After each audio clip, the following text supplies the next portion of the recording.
All right, welcome back to Sports Talk with Puckett and Pontzer here on 88.3 WXOU. We forgot to, or didn't forget to, but we pushed the preview of next week for the Lions into this half of the show, the second half.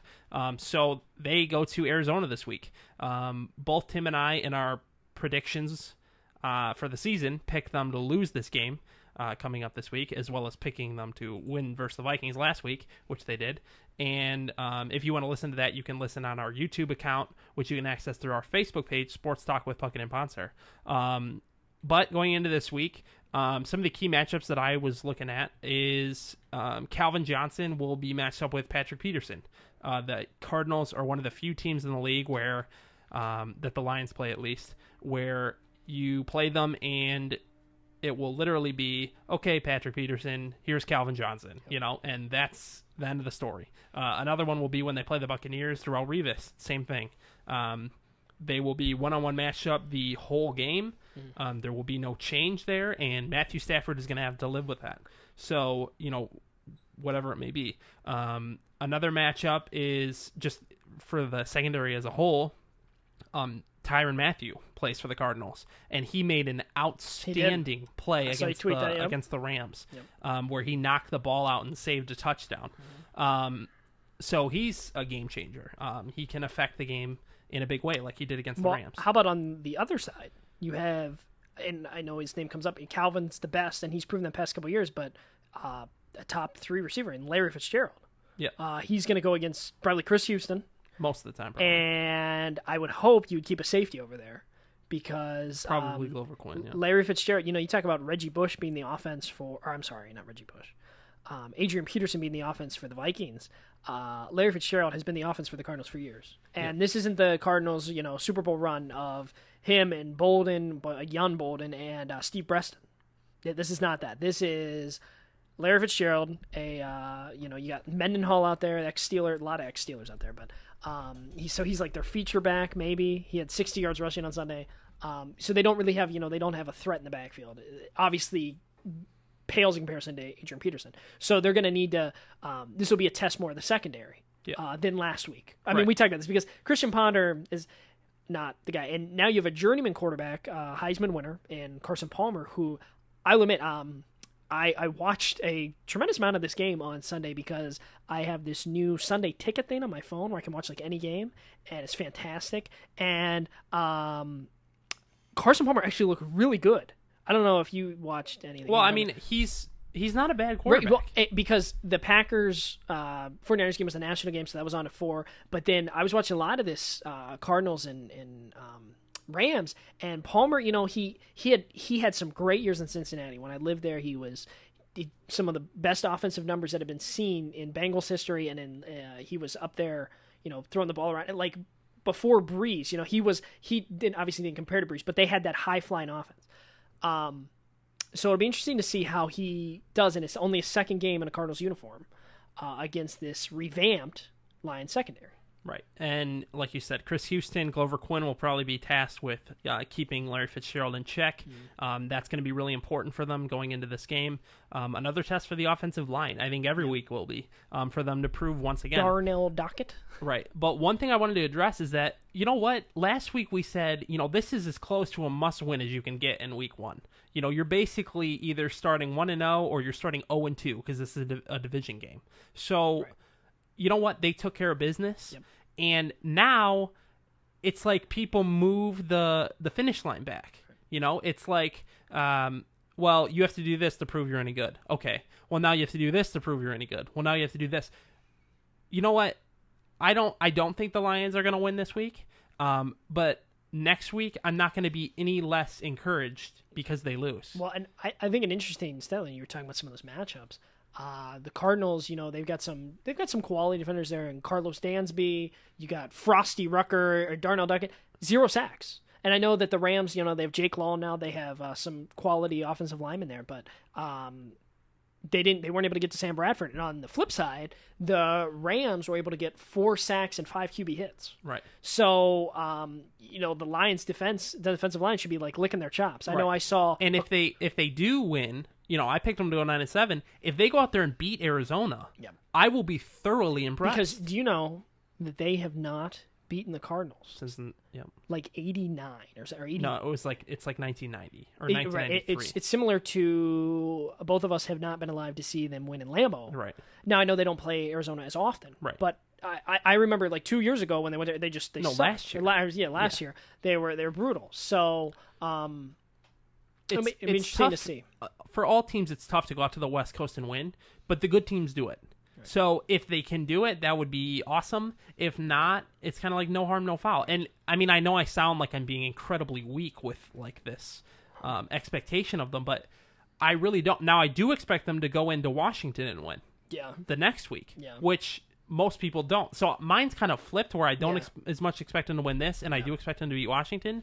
But if they could do both, obviously that would be awesome. If they do neither, that's going to be a problem. If you can start 2-0, and then head into Washington, that'd be a big game against RG3. Hopefully he has things figured out. I mean, he didn't look exactly great last night till the second half. But yeah, I think it's obviously not as big a game as Minnesota, not a division game. But it'd be nice if they could get, some of these, the monkeys off their back. This whole thing about Arizona, because, when prepping for, when announcers to prep for a game, that's a stat line that they're going to use. Oh, you haven't won here since '93? That's ridiculous. Right. It's more ridiculous they haven't won in Lambeau since then, but you play there every year. Like I said, we both picked them to lose, but again, I'll ask, and I like this question.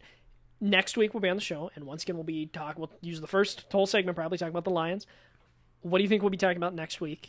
I think that we're going to be talking about, at least on this show, on our show, Sports Talk with Puckett and Pontzer, I think we're going to be talking about don't hit the panic button. Oh, yeah. That's what I think we're going to talk about, is that I will be, barring a catastrophic injury or a just blowout, I'm going to be saying don't hit the panic button because this team is going to be okay. Yeah.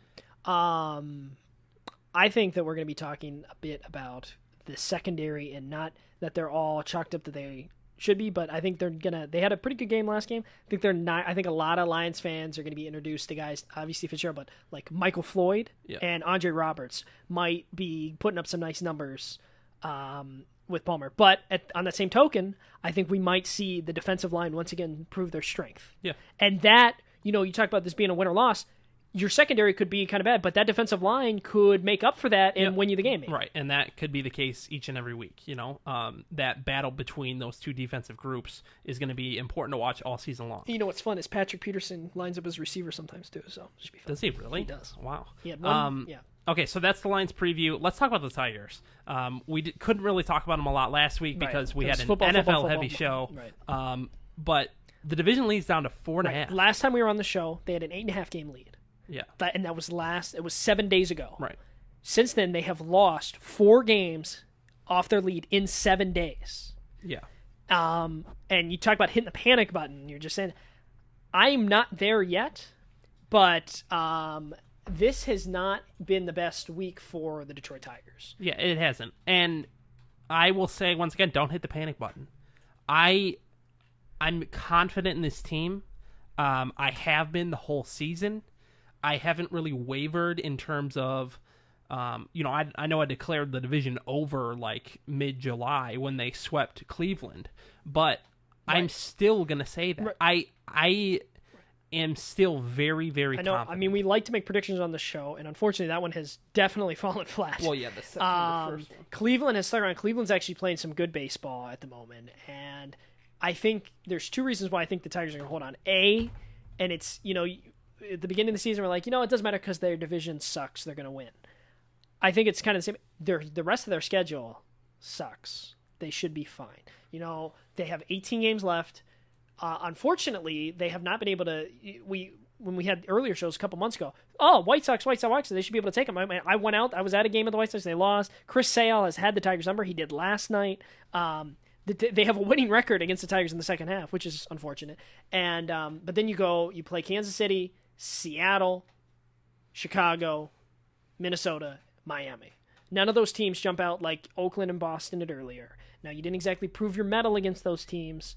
Slightly disappointing. I know I talked about on the show, but you have guys like Cabrera. Cabrera's thrown out last night in the first inning, so he wasn't there. But a big one that jumped out to me is over the last 3 starts for Mr. Max Scherzer, who everybody, Cy Young, his ERA's been over 6. He only lasted 4 innings last he's night. had 3 starts in a row that weren't great. Right, and that's, I'd like to see, we was talking about get him out of the way before the playoffs start, but that is, I'm not alarmed, but I think that's part of the reason why you've been struggling lately, because he's starting pitching. Verlander's still your ace and the guy everybody has jerseys of, but Scherzer has been your ace this season. There's a reason he's the guy who's been consistent the whole time, even up until right now, is Anibal Sanchez, and he's been outstanding the whole season, as well as Scherzer until just the most recent couple starts. But Sanchez has been fantastic, and because of that injury, it's the only reason he's not in the Cy Young debate.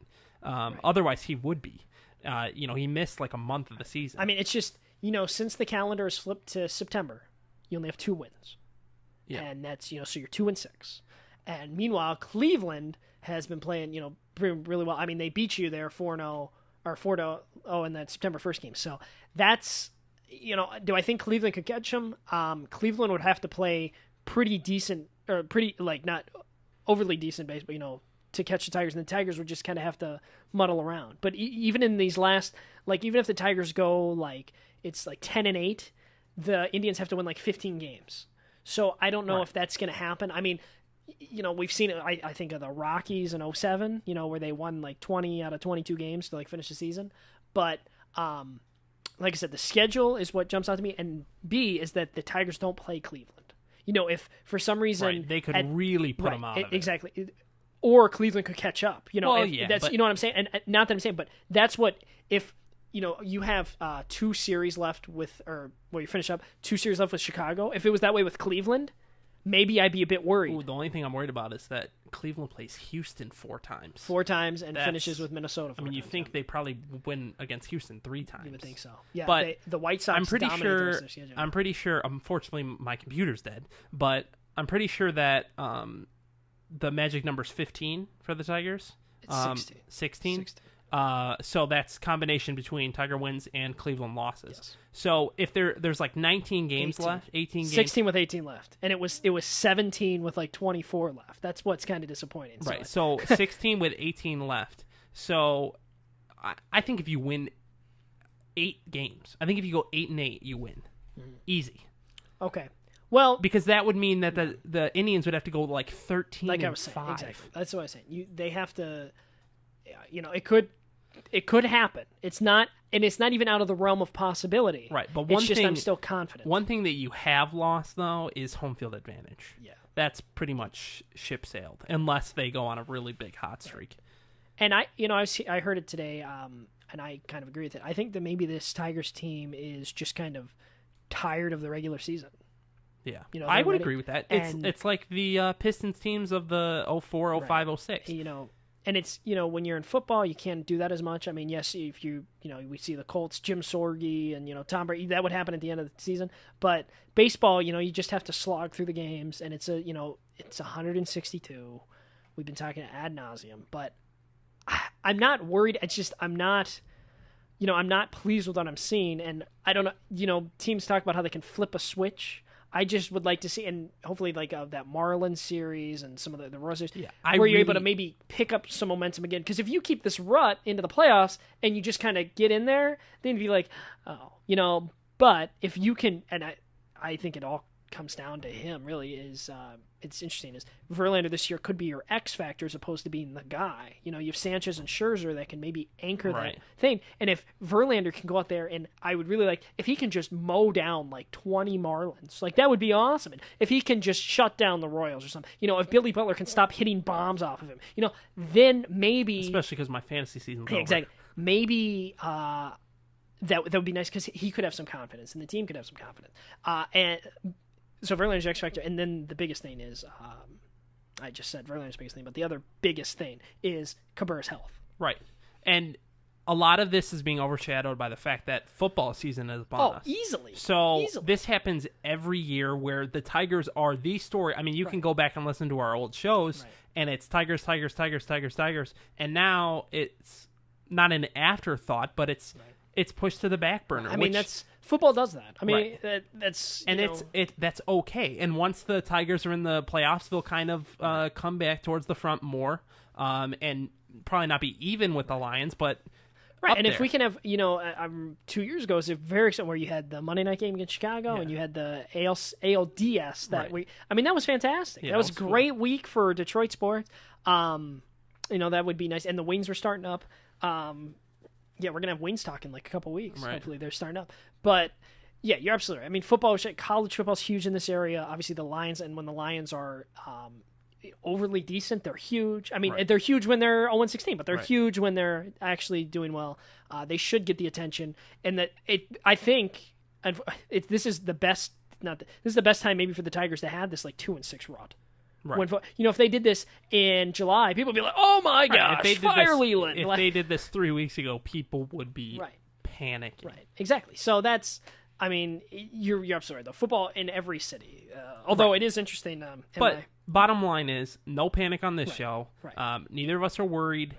I do think they're going to make the playoffs. I do think they're going to play probably like Oakland or Texas. Boston probably be number one. Right. So they'll probably you don't want to get in that 1-game playoff, and I know you just don't want to get in that. No, I agree with you, but I just don't think they're going to. I don't either. Nobody can convince me that I should be worried yet. I'm not there yet. I mean, there's some numbers, when if they have, and the show, we might be, depending on what happens in Arizona, unless like Stafford falls down and breaks his knee or something. But if, if it goes another 7 games or 7 days, and then they lose another 4 games off that lead, all of a sudden it's a half game. We'll definitely be talking about it. If next week we come on this show and it's a game and a half or less, then you'll hear me start being a little bit more nervous. But like you said, I really don't think that's going to happen. And I think it'd be different if this had happened and you still had Oakland or Boston left on the schedule, but you don't. Right. You have these, and that's I'm saying the biggest things.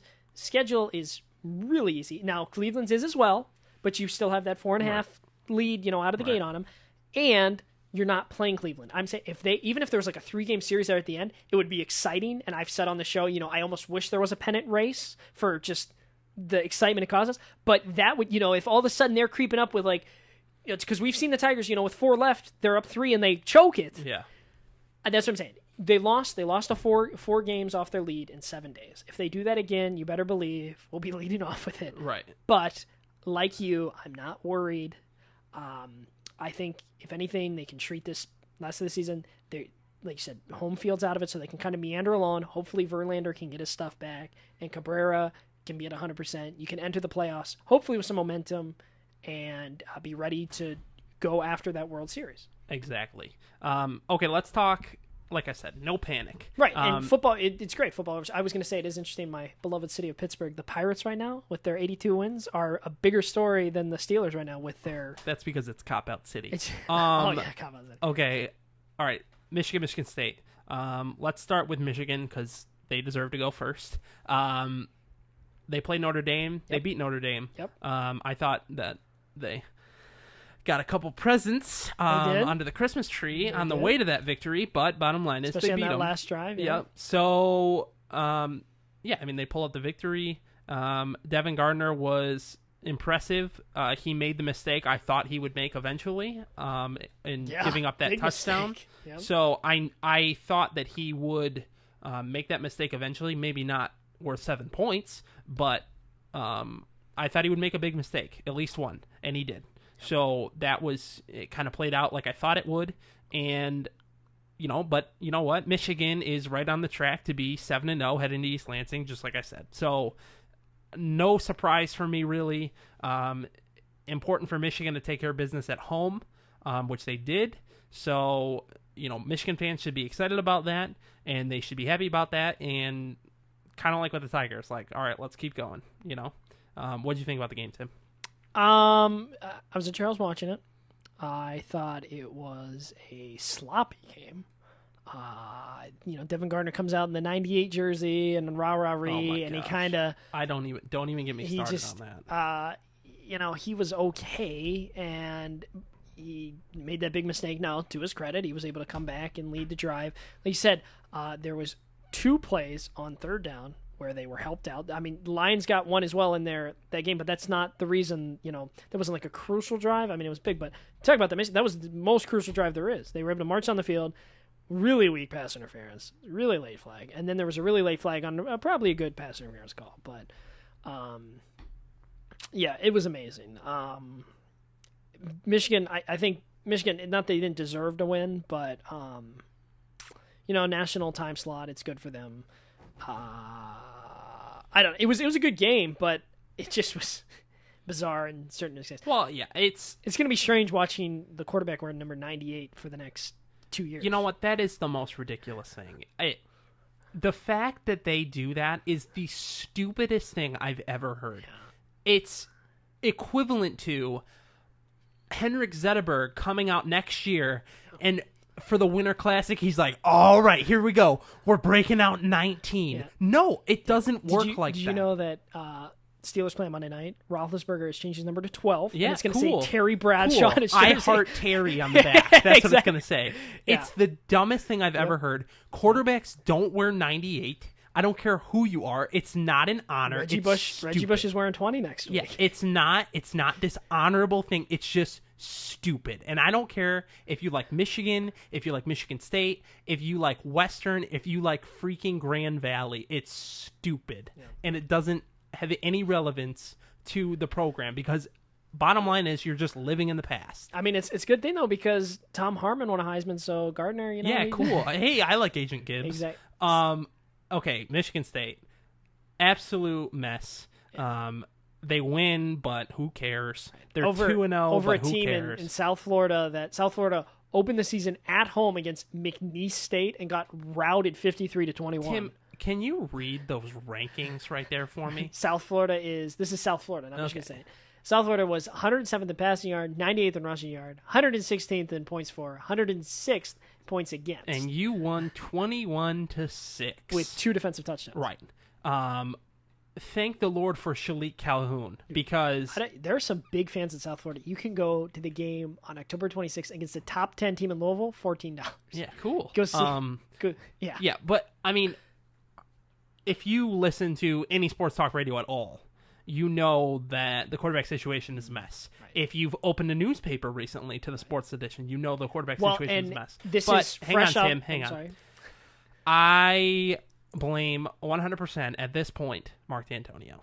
Last week I hinted at it, but you know what? I'm ready to just say it because it is ridiculous. It's partially talent, recruiting, but I don't think that that's the major part of it. The biggest part of this problem is the scheme because you don't have Kirk Cousins anymore to be an NFL caliber, not starter, but NFL caliber. And you don't have Le'Veon Bell to give the ball 40 times. Right, and you don't have Deion Sims, you don't have B.J. Cunningham, you don't have Keyshawn Martin, you don't have those Keith were the Nichols. days. Right. Well, guess what? Those will be the days when that's the top part, the peak of your program that you'll be at. Because if you continue to run this pro-style offense without a pro-caliber quarterback, you're not going to do anything. I think it's tough when you run any offense with now, and this came right off of USA Today, they've added Damian Terry to the quarterback equation. He's going to be running this just this afternoon. D'Antonio announced that he's going to be taking number 2 reps, Damian Terry, the freshman, so that 4 quarterbacks for one job. Okay, this is what I would say. Maxwell, we know what he is. Fifth year senior. Right, we know what he is. Most experienced out of anybody. Right. Connor Cook. I think we have a good idea of what he is. And what we know is what he is that get out of the way because you are not going to play. O'Connor. Okay, O'Connor did not see enough reps, in my opinion. But he might get pushed out of the way now. He threw the ball 4 times. I would like to see Tyler O'Connor start the game this week against Youngstown State. And then Damian Terry. Damian Terry, I want to see him play. And he's kind of an unknown, a great unknown. Right, he is an unknown. But this is the caveat I want to put on this to see him play. He's supposed to be extremely athletic. Use that. Yeah. Use it. If you're going to put him in there and you're going to run 4 wide and you're going to run a shovel pass and you're going to run a wildcat with Riley Bulla, you can save it because it doesn't matter who your quarterback is. If you're going to put him in there and you're going to run a fun college offense, then go ahead. Yeah, because the only offensive score they had was a 33-yard drive after a terrible punt by South Florida. Right. That was the only offensive score Yeah. against South Florida. And Connor Cook did it. No, Connor Cook shouldn't even play anymore because I think he's not that good. Yeah. Maxwell, He had 40 yards passing. if Terry can't, if Tyler O'Connor can't do more with the reps he's given, and if Terry either A, doesn't perform well, or B, they're not going to scheme to his strengths, then put Maxwell in there and go win 8 games. Yeah, I mean it's tough when your defense held them to 155 yards, but I mean you're playing if you're going to start playing, Nebraska, Northwestern, Ohio State. I mean, I know but you're not going to be able to do that against Big Ten opponents. It's really hard to watch. But that's going to be Well, that's hard to watch. You know what's easy to listen to? Our YouTube channel. Bam, our YouTube channel, which you can access through our Facebook page, Sports Talk with Puckett and Pontzer. And we would love for you to talk to us on Twitter. At Austin Puckett is myself, and at Timothy_Pontzer. We talk sports all the time. And our station at WXO. Right. We talk sports all the time, not just on this show. So if you want to get involved with us, you can do that through our Twitter accounts. We want to thank you for listening, and we hope you come back next week.